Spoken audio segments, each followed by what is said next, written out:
Oh, hello there. Yes, well, I'm still an oldie, so I don't care. Yes, I was, rather like my cat, keeping a kind of one-eye dimly open occasionally at the election yesterday, but it was soporifically dull.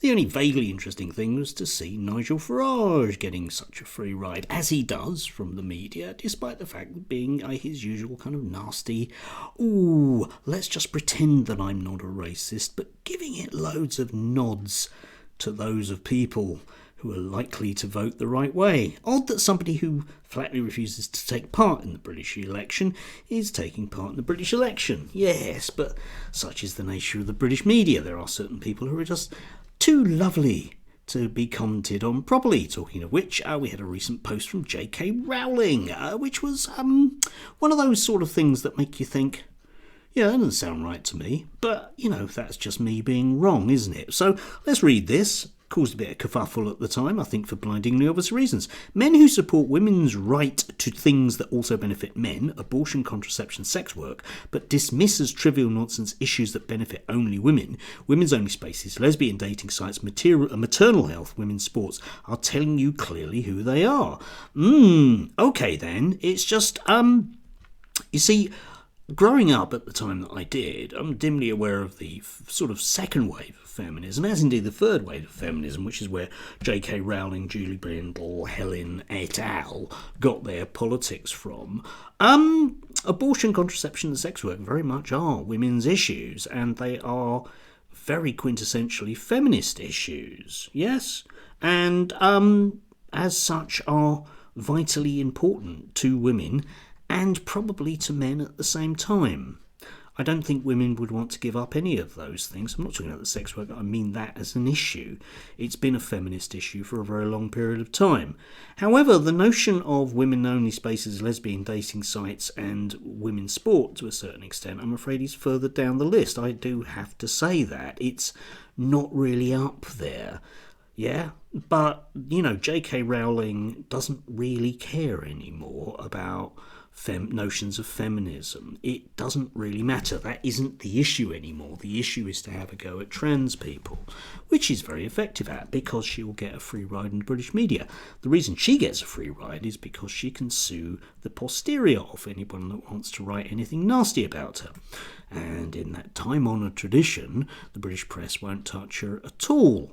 They will do, potentially, one of these days, if she does something particularly wrong, but it needs someone else to do it. Think about characters like Elton John, who the press could really have a go at if they wanted to, but he's rich enough to take them to court and give them a good kicking. So, of course, he's a darling, according to them, a bit like J.K. Rowling. But, moving to the sort of trans issues lower down the scale, we end up with, I thought I'd just check in on James S. He's not had anything to say about him for weeks now, so I thought we'd see how he's getting on. And, yes, he's posted up recently this thing, astounding though it is. Everywhere I turn, I see drag acts advertised. Right, let's test this one out. Nope. No, just kidding, obviously not. No, me neither. I know what he means. You see, there was a tweet that was put up about RuPaul's drag race, and James, being the moral guardian of all of us, because he just really is, then didn't like that, so therefore going to generically have a go at drag acts. But let's see what else he has to say. What rationale do we have for this? What may once have been considered entertainment. No, it's a branch of the entertainment industry. You might not like it, you might not like pantomime dames, you might not like Dick Emery. You might even, if you're some sort of weird, very odd person, not like certain individuals who recently died who like dogs. Yes, Lily Savage. Brilliant. If you have ever had the chance to go and see her live on stage, brilliant stuff. Superb stuff, isn't it? Yes. Is nothing more than propaganda. Oh, what for, I wonder? Lily Savage, as I recall, was propaganda against the Conservative Party for the most part, and, was a fairly reasonably accurate depiction of quite a slice of Liverpudlian working class life. But I guess that's just me being technical or real or right, indeed, aimed at debasing and sexualising women. Now, there is definitely a feminist argument around that, in that it tends to put women in particular stereotypical roles, which in many ways I would agree with to a certain extent. It's debatable how misogynistic as such it is. But, of course, James isn't the person to talk about stereotypical views of men and women, because that's what he does for a job.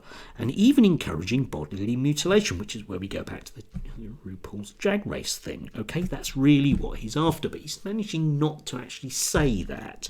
Any self-respecting business should have nothing to do with it. Which, I mean, the more I think about it, it's just I don't really know what businesses will I mean, petrochemicals, defence procurement. I don't really know. It's just one of those I don't really like trans people arguments from James, who's still not managed to get, please send him some money, still not managed to reach anything close to his target. It still isn't going to happen. And the whole, I thought we'd check in on the Declaration of Biological Reality, which still isn't even at 25,000, maybe by the end of the year, but I don't think so. No, I don't think it's going to happen, is it? But never mind, maybe James can repost that 14 times a day like he often does. Anyway, we've got this one from him as well, which was another one that I thought, oh, really? Are you sure?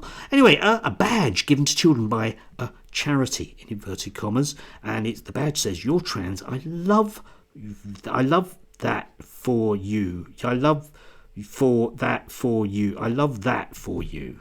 Yeah, it doesn't quite work. I love you for that is better, isn't it? I think. Anyway, yeah. Why would you tell someone that your basis for loving them is because they have a mental health condition?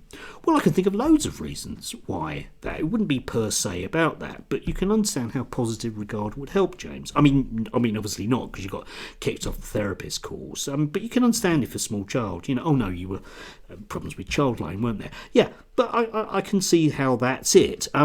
Anyway, one we know is impacted by social contagion. Now, we see very often with these kind of very sensible types around trans issues, they will tell you that this is all to do with social contagion, which is one of those phrases that sounds very sensible until you think about it. Well, you could make an argument that all mental health conditions as such are as a result of social contagion, because they are basically a product of a socialised society and all of the pressures therein.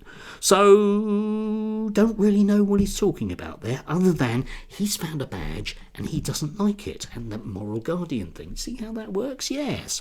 This is the moral equivalent of saying, "You're anorexic, I love you for that." Well, I don't know. Again, I would have thought that anorexic people could use a bit of positive self-regard, James. But as I say, though, I'm not the one who's been kicked off a therapy course, so I don't really know. But as such, I wouldn't necessarily make those pronouncements. But I would have thought that positive regard for people generically is a very good thing. I know you're not in that business, eh? No. Not in that business. The business you're in is just keeping the whole thing ticking along because it's your job now.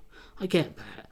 But it just means that the rest of us have got to put up with you because you get that platform in a way that other people don't, yeah? I'm the Daily Telegraph, or I'm the Daily Mail, or I'm GB News, and I want someone to come along because I want to have a debate about trans issues. So James gets to go on, a person qualified for, as far as I can make out, very little. Probably not even 200 metres breaststroke, realistically. I don't think it's a thing, is he? Because, he wouldn't want to go to swimming pools, because everywhere he turned, there'd be all these companies advertising drag.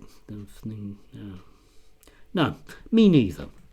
Anyway, we've been thankfully spared very much so far of anti-trans rhetoric from this election, but I'm willing to bet that when push comes to shove, somebody will start asking awkward "what is a woman" questions that some member of the shadow cabinet will struggle with, and at that point we'll see the Labour Party capitulate and guarantee these people another 5 chuffing years of their bigotry.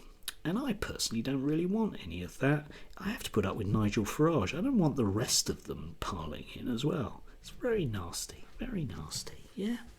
What's wrong with a bit of nice badge with a bit of positive regard, eh? Yeah, maybe a nice picture of it. Oh no, not a picture of a drag act. No. Anyway, do have a lovely day, rest of the day, and yeah, we'll see. Maybe something interesting will happen, eh? Maybe, just maybe something interesting will happen in the election.